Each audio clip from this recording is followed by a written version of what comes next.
Here at Notsam Wrestling, we are here for one reason and one reason only, and that's to get together and talk about our feelings. We need to talk about our feelings, and the only way to do that is via Emergency Podcast. Emergency Podcast is back. The Rock walked out with a $500 shirt vest on. The Emergency Podcast is back, and look, the Emergency Podcast is here because, and I knew as soon as The Rock walked out in that $500 shirt-inspired vest that the siren was going to blare and that we were going to need to talk about this before Monday comes. And we'll break it all down on Monday as well, obviously.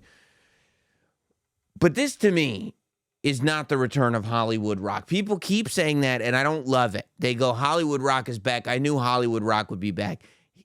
Heel Rock, Villain Rock, and Hollywood Rock.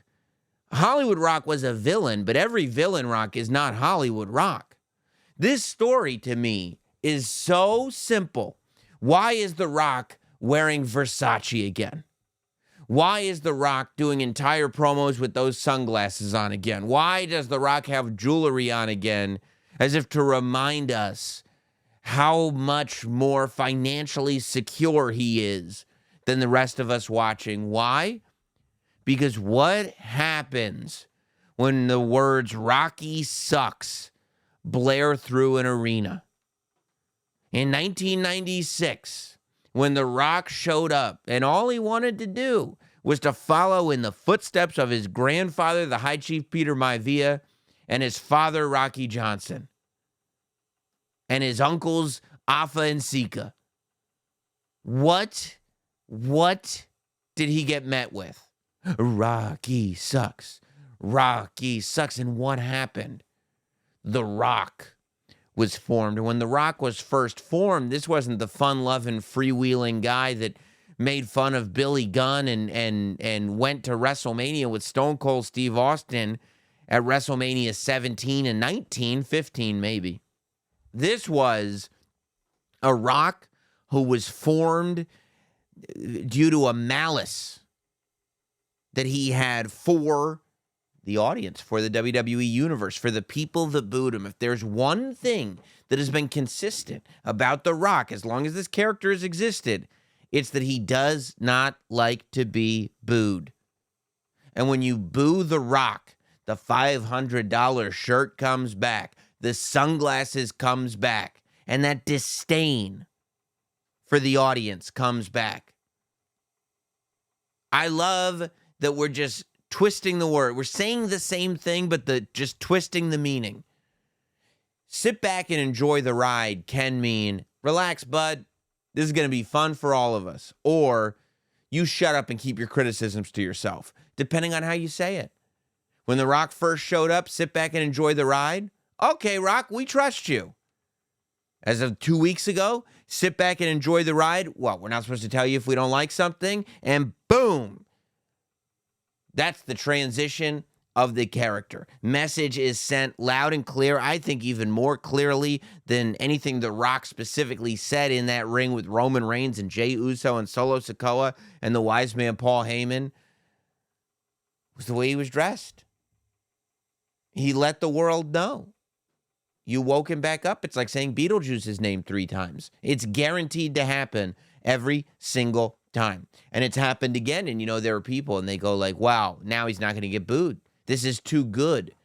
He's not going to get booed now. You could hear him on Smackdown. He wanted to get booed and he wasn't getting booed. Exactly. That only adds to the motivation of this character. The motivation of the character is, I had the greatest WrestleMania main event of all time waiting for you on a silver platter, and you didn't let it happen. You let your voices be heard, and now I can't give it to you, and now you want to cheer me? That only fuels the fire behind this 2024 version of the 1997 Rock. And the 1997 Rock was the Rock that made it all happen. Hopefully that fuel that gets put on that fire is to that same level, because we actually could end up with something really, really special if that were to happen. So what did happen? The biggest movie star in the world came out on Smackdown and made fun of Utah for being polygamists and potentially inbred. That's what happened on SmackDown. The Rock, Dwayne "The Rock" Johnson, board member of TKO, star of egads of movies that have made billions and billions of dollars, said that everybody's too fat to sit on their toilets or something to that effect. It was amazing and everything wrestling should be. He went out there and he insulted the audience. And at first I was like, well, Roman announces that he is a part of the Bloodline. He's joined the Bloodline, which again, the words are important there. He's joined the Bloodline, not he's the new leader of the Bloodline. He's joined the Bloodline. And Roman has made it clear that he's the leader of the Bloodline. So when you say somebody's joined the Bloodline, the implication is they're following orders from our tribal chief, Roman Reigns. That is going to, I believe, create some tension within the Bloodline. But I wondered if in the promo itself, The Rock would say, look, I may not like Cody, but Roman, I'm not in the Bloodline. But maybe that wouldn't have made any sense because the family tree was shown off, right? Regardless, he didn't say that. He acknowledged that he was Bloodline. He said duos, but I think he might have, I would imagine it was a slip of the tongue when he said duos. I think he meant group. Although maybe when he's talking about duos, he's saying really the power duo here is The Rock and Roman Reigns together. And I would think that that's an accurate statement, right? That having Solo and Jimmy and Paul Heyman all there with him does add to it. But ultimately, what makes this huge is The Rock and Roman Reigns on the same team. And hopefully, if it all works out, Roman should be even bigger via his association, which is with his cousin, Dwayne "The Rock" Johnson. He also made fun of Cody again for being a crybaby, saying, what are you talking about, story? Story's over. Roman beat you at WrestleMania. I don't know what you're talking about anymore. Get to the back of the line. And then he called the people who want Cody to go to WrestleMania crybabies. And in that moment, I was like, maybe we got Boomer Rock here making fun of crybabies. I love it. I love it. I think that two things. Number one, I felt like, and I knew it was going to happen. When The Rock came out about 9:52, I said, no, man, you got to bring The Rock out at 9:40 if you're going to put him at the end of the show. You can't put that man up against a clock. That's not a fair thing to do. The Rock likes to take his time out there, and we enjoy when The Rock takes his time out there.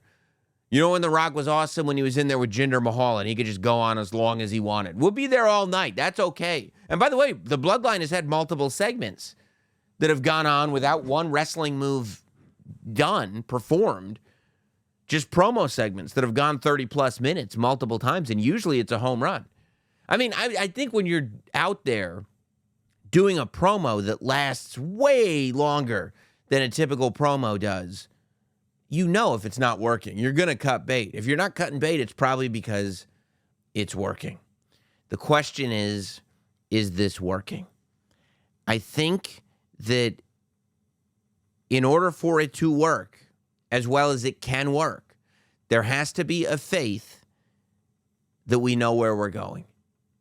There has to be a faith that this is not just, okay, let's try to fix this because we didn't know people would get so mad at Cody. And by the way, I don't think that this is entirely, let's just think on our feet and change everything.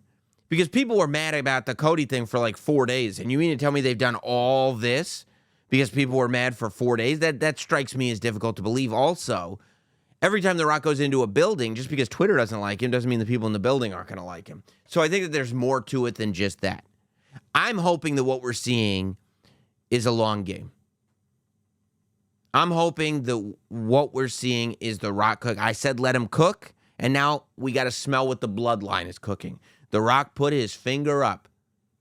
Roman, Rock, Jimmy, and Solo. The Rock also said he's going to do everything in his power to make sure that Cody does not win. Now, this is an interesting way to talk, and it's interesting how much of this promo was focused on Cody Rhodes.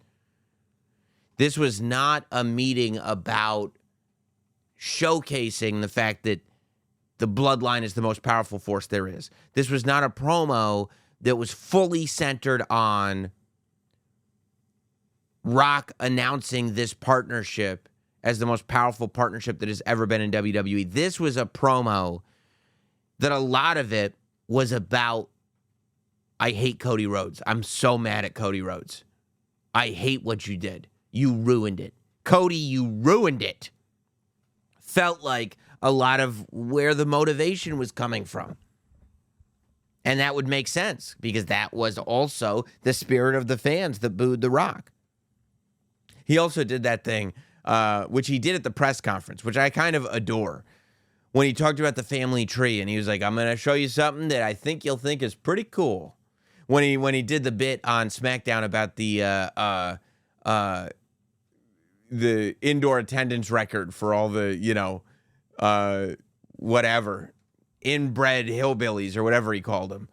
Trailer park trash. When he said trailer park trash, I was right back to 97. Trailer park trash. This is something that I think it's going to make you happy. Whenever he says, you're going to think it's cool, this is going to make you happy. Whenever he starts like kind of talking down to the audience, but don't worry, this is going to be great. You're going to love it. Oh, it's such, because it's a real thing. It's a real way people are, and it really is annoying when people do that. I love that. But so where are we going with this, right? Because that's the question. When the Bloodline was at its peak, it was because it felt like a chess game was being played. Every move had a purpose, and it led to something better, and it led to something bigger, and it led to something more compelling. I think that from the time that Jimmy turned on Jey Uso at SummerSlam, people have questioned whether decisions in the Bloodline story process were as planned out in advance as they had been previously. It just all has to work, right? So there are two things that could happen here. Either way, we'll have a big culmination at WrestleMania.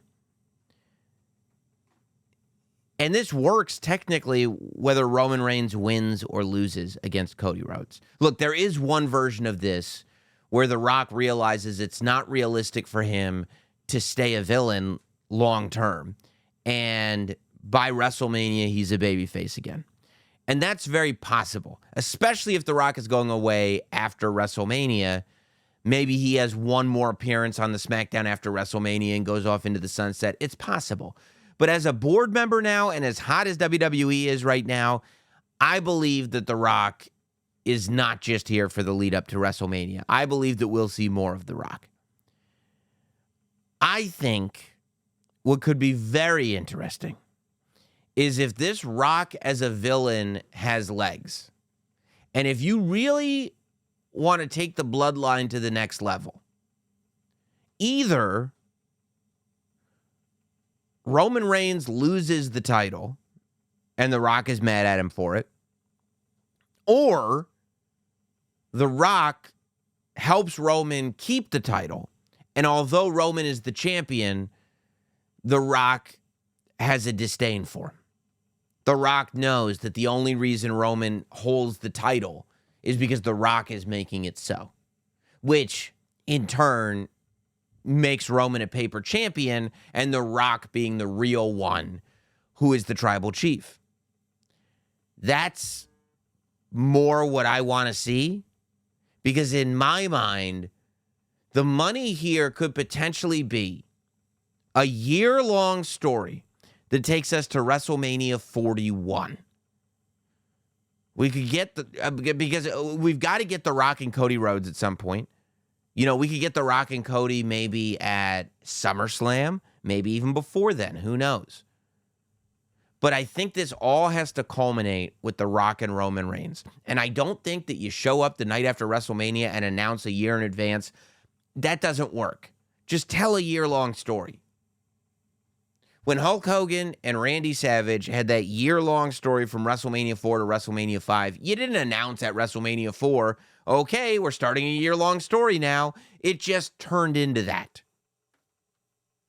turn this into a year-long story that takes us all the way to WrestleMania 41.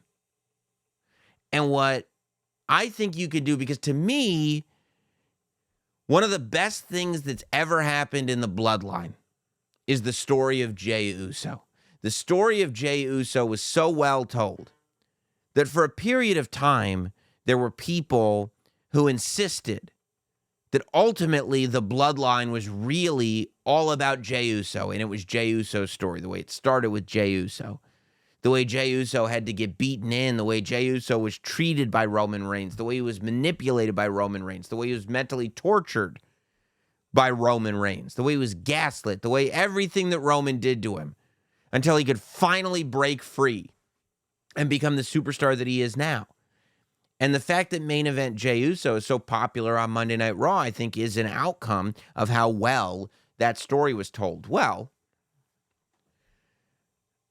there's a certain amount of karma that is coming back to Roman Reigns. And should Roman Reigns be able to deal with that karma, it would make him a babyface on the other side of it. We may have to wait until Monday to really flesh this thing out. But what if, win the title or lose the title, after WrestleMania, The Rock is clearly the authority figure of the Bloodline. And The Rock doesn't show up all the time. But when he does, the Bloodline knows that it's time to be in check. Because the big dog is here. The big Oos is here. And what happens if The Rock realizes that Roman Reigns is indebted to him? If The Rock realizes that Roman Reigns can call himself the tribal chief all he wants, it's The Rock that makes it possible. And what if over the course of months, Roman is kind of mentally beaten down into this subservient position where he believes everything that The Rock is saying, where Roman starts to believe that he needs The Rock to win matches, where Roman starts to believe that, starts all this interference. Well, you didn't win that. You needed interference for this. You needed interference for that. If Roman loses that confidence and The Rock is the one that takes it from him, and in Roman's weakest moment, The Rock is the one that says, don't worry. As long as you stick with me, you'll be fine. But if you don't stick with me, you're dead in the ground. And all of a sudden, this dynamic is created where after years of treating people the way they've been treated, Roman Reigns is in the position that Jey Uso was in. And The Rock is in the position that Roman Reigns is in. If The Rock has Roman under his thumb, if The Rock is manipulating and we watch, and all we want is the old Roman back. All we want is that original Bloodline Roman. All we want is that Roman that would wreck everybody. And by the time we get to WrestleMania 41, instead of The Rock being this hero that is finally going to take out this tyrannical champion, what if instead Roman Reigns was going to fight against the person that's been manipulating him and holding him down for the last year? And that Roman Reigns to break free from all of this self-doubt that is brought onto him because of the karma that he's owed for the way he treated people over the last several years. What if that all comes to a head when The Rock faces Roman Reigns at WrestleMania 41 with Roman as the hero and The Rock as the villain? I'm seeing it all. I start to flesh out all this stuff as I watch The Rock and Roman Reigns together. Either way, I don't think any of us had on our bingo card that in February of 2024, The Rock would join the Bloodline. And here we are. Let's get our thoughts together. Get your emails in. Tweet at me. Leave comments on the YouTube video. Do everything that you can do. Let's have this conversation, and let's reconvene on Monday morning for the next episode of Not Sam Wrestling that will be standard, not emergency podcast. Thank you, everybody.